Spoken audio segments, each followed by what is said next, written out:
Small choices can dramatically shape the course of your life. And one of those defining moments for Paul was when he agreed to watch some men's cloaks. They just laid them at his feet as they went to deal with a disciple of Jesus named Stephen. Back in Acts chapter 7, the end of 6 and chapter 7. Rather than reasoning through the confusion over Stephen's claims, they sought to enforce their constrained view by silencing him. And they stoned him to death. And Paul was complicit in their coercion. And so here, many years later, as he addresses this mob in Jerusalem who now want to kill him, he confesses that, where his own complicity led him. Acts 22, 1 through 5 tells us that he said, "Brothers and fathers, hear the defense that I now make before you." And when they heard that he was addressing them in the Hebrew language, they became even more quiet. And he said, "I'm a Jew, born in Tarsus in Cilicia, but brought up in this city, educated at the feet of Gamaliel, according to the strict manner of the law of our fathers, being zealous for God, as all of you are this day. I persecuted this way to the death, binding and delivering to prison both men and women, as the high priest and the whole council of elders can bear me witness. From them I received letters to the brothers, and I journeyed toward Damascus to take those also who were there and bring them in bonds to Jerusalem to be punished." So from an early age, Paul was trained to be a zealous Pharisee. But his response to the way of Jesus went far beyond that of his teacher. Back in Acts 5, 35 through 39, it tells us that Gamaliel advised the elders of Israel to leave the disciples of Jesus alone in case their movement was genuinely of God.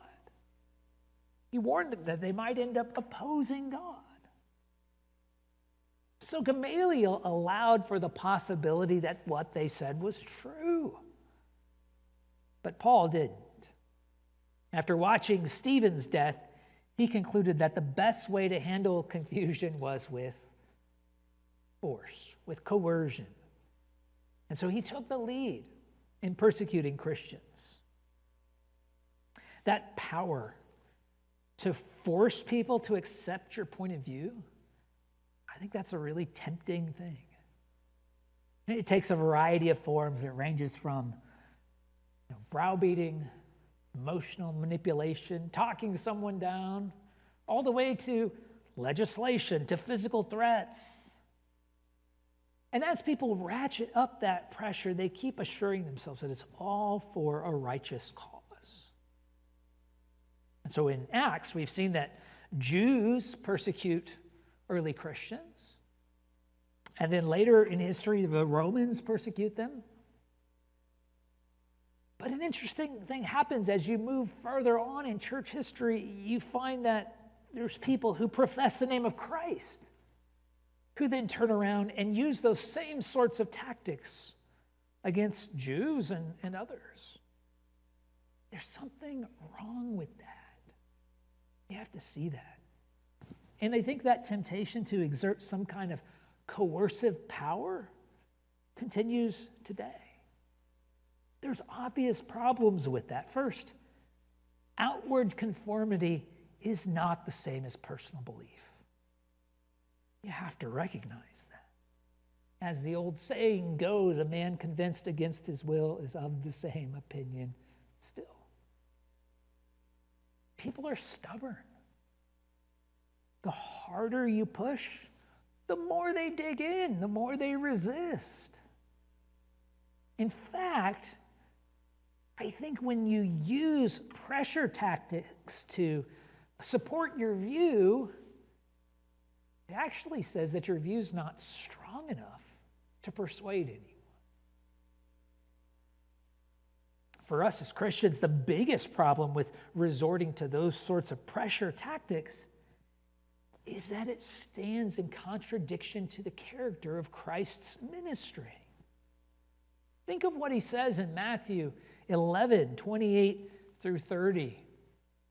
Come to me, all who labor and are heavy laden, and I will give you rest.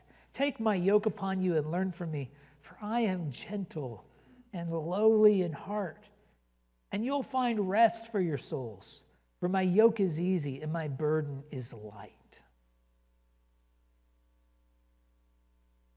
You see, the truth that sets people free can't be communicated in an arm-twisting sort of way. That's inconsistent. It has to be expressed in gentleness, in humility, in reason. But at the same time, that doesn't mean that it's weak. It carries a different kind of power, and that comes out in a fourth stage in this process of understanding the truth,